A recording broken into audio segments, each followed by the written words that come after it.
ನಮಸ್ಕಾರ, ನೀವು ನೋಡ್ತಾ ಇದ್ದೀರಾ ನ್ಯೂಸ್ ಫಸ್ಟ್. ನಾನು ಉಷಾ. ಹಣ, ಚಿನ್ನ, ಬೆಳ್ಳಿಗಾಗಿ ಮನೆಗಳ್ತನ, ಸರಗಳ್ತನ, ಭಿಕ್ಷೆ ಬೇಡಬೇಕು ಅಂತ ಮಕ್ಕಳ ಕಳ್ತನ, ಬ್ಯಾಂಕ್ ದರೋಡೆ, ಚಿನ್ನದ ಅಂಗಡಿ ದರೋಡೆ, ಹೀಗೆ ಅವರವರ ಅವಶ್ಯಕತೆಗಳಿಗೆ ಏನ್ ಬೇಕೋ ಅದನ್ನ ಪಡ್ಕೊಳ್ಳೋಕೆ ತುಂಬಾ ಜನ ಕಳ್ಳತನದ ಹಾದಿ ಹಿಡಿತಾರೆ.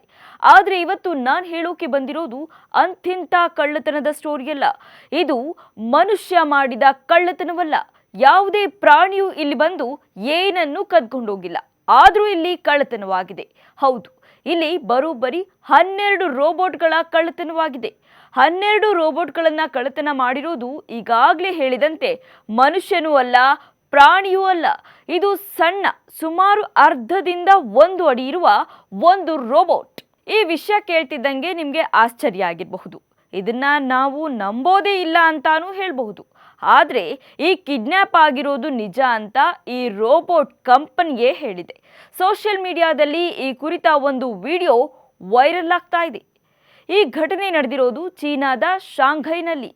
ಆರ್ಟಿಫಿಷಿಯಲ್ ಇಂಟೆಲಿಜೆನ್ಸ್ ಬಳಸಿಕೊಂಡು ಸಾಕಷ್ಟು ರೋಬೋಟ್ಗಳನ್ನು ನಿರ್ಮಿಸಿರೋದು ನಿಮ್ಗೀಗಾಗಲೇ ಗೊತ್ತಿದೆ. ಈಗ ಒಂದು ಫೋಟೋ ತೋರಿಸ್ತೀನಿ ನೋಡಿ. ಇದು ಕೂಡ ಅಂಥದ್ದೇ ಒಂದು ರೋಬೋಟ್. ಇದರ ಹೆಸರು ಇರ್ಬೈ. ನಿಮಗೆ ಗೊತ್ತಿರಲಿ, ಇದು ಚಿಕ್ಕ ರೋಬೋಟ್. ಆದರೆ ಈ ಕಿಲಾಡಿ ರೋಬೋಟ್ ಇದೆಯಲ್ಲ, ಇದು ಅಂಥಿಂಥ ಕೆಲಸ ಅಲ್ಲ ಮಾಡಿರೋದು. ಬರೋಬ್ಬರಿ 12 ರೋಬೋಟ್ಗಳ ತಲೆ ಕೆಡಿಸ್ಬಿಟ್ಟಿದೆ. ತಲೆ ಕೆಡಿಸಿರೋದಷ್ಟೇ ಅಲ್ಲ, ಅವುಗಳನ್ನೆಲ್ಲ ಕಿಡ್ನ್ಯಾಪ್ ಮಾಡ್ಕೊಂಡು ಹೋಗಿದೆ. ಮೊದಲೇ ಚೀನಾದ ರೋಬೋಟ್. ಇವರು ಮಾಡೋ ಮಕ್ಕಳ ಆಟದ ಸಾಮಾನನ್ನೇ ನಾವು ನಂಬೋಲ್ಲ. ಅಂಥದ್ರಲ್ಲಿ ಚೀನಾದವರು ಚೀನಾದ ರೋಬೋಟ್ನೇ ನಂಬದೇ ಇರೋ ಥರ ಇಲ್ಲಿ ಕಿಡ್ನ್ಯಾಪ್ ನಡೆದೋಗಿದೆ. ಇದಕ್ಕೆ ಪ್ರೂಫ್ ಕೂಡ ಸಿಕ್ಕಿದೆ.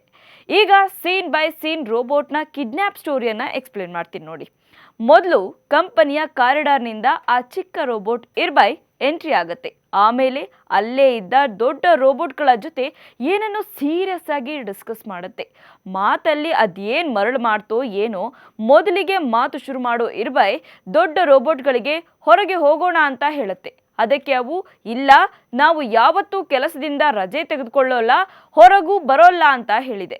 ಅದಕ್ಕೆ ಸಣ್ಣ ರೋಬೋಟ್, ನೀವು ನಿಮ್ಮ ಮನೆಗೆ ಹೋಗೋದಿಲ್ವಾ ಅಂತ ಪ್ರಶ್ನೆ ಮಾಡಿದೆ. ನಮಗೆ ಮನೆಯೇ ಇಲ್ಲ ಅನ್ನುತ್ತವೆ ದೊಡ್ಡ ರೋಬೋಟ್ಗಳು. ಆಗ ಸಣ್ಣ ರೋಬೋಟ್ ಶೋರೂಮ್ನಿಂದ ಹೊರಡೋ ಮೊದಲು ನನ್ನೊಂದಿಗೆ ಮನೆಗೆ ಬನ್ನಿ ಅಂತ ಕೇಳುತ್ತೆ. ನೀವು ಕಿಂದರಿ ಜೋಗಿ ಕತೆ ಕೇಳಿರ್ಬೋದು.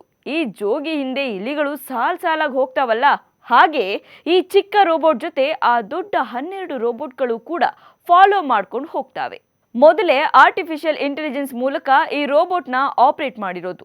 ಯಾರೋ ಖತರ್ನಾಕ್ಗಳು ದೊಡ್ಡ ರೋಬೋಟ್ಗಳಲ್ಲಿ ಇರೋ ಪ್ರೋಗ್ರಾಮ್ ಹ್ಯಾಕ್ ಮಾಡಿ ಈ ರೀತಿ ಮಾಡಿರಬಹುದು ಅನ್ನೋ ಚರ್ಚೆ ಕೂಡ ಚೀನಾದಲ್ಲಿ ನಡೀತಾ ಇದೆ. ಇದೊಂದು ಇಂಟ್ರೆಸ್ಟಿಂಗ್ ಸುದ್ದಿ, ಆದರೆ ನಿಜಕ್ಕೂ ಆತಂಕ ಪಡೋ ಸುದ್ದಿ. ಯಾಕಂದ್ರೆ ಆರ್ಟಿಫಿಷಿಯಲ್ ಇಂಟೆಲಿಜೆನ್ಸ್ ನಮ್ಮ ಮೊಬೈಲ್ಗಳ ಮೂಲಕ ಈಗಾಗಲೇ ನಮ್ಮ ಮನೆಯೊಳಗೆ ಬಂದ್ಬಿಟ್ಟಿದೆ. ಎಲ್ಲದಕ್ಕೂ ಆರ್ಟಿಫಿಷಿಯಲ್ ಟೆಕ್ನಾಲಜಿ ಮೇಲೆ ನಾವು ಕೂಡ ಡಿಪೆಂಡ್ ಆಗೋಕೆ ಶುರು ಮಾಡಿದ್ದೀವಿ. ನಮ್ಮ ಮೊಬೈಲ್ಗಳು ಹ್ಯಾಕ್ ಆಗ್ಬೋದು, ಅಥವಾ ನಾವು ಬಳಸೋ ಯಾವುದೇ ಗ್ಯಾಜೆಟ್ ಹ್ಯಾಕ್ ಆಗ್ಬೋದು. ಅವು ಏನ್ ಬೇಕಾದರೂ ರಾಂಗ್ ಮೆಸೇಜ್ಗಳನ್ನು ಕೊಡಬಹುದು. ಯಾವುದಕ್ಕೂ ನಮ್ಮ ಹುಷಾರಲ್ಲಿ ನಾವಿರಬೇಕು ಅಷ್ಟೇ. ಕ್ಷಣ ಕ್ಷಣದ ಮಾಹಿತಿಗಾಗಿ ನೋಡ್ತಾ ಇರಿ ನ್ಯೂಸ್ ಫಸ್ಟ್. ನಿರ್ಭೀತಿಯಿಂದ ನಿಮ್ಮ ಪರವಾಗಿ.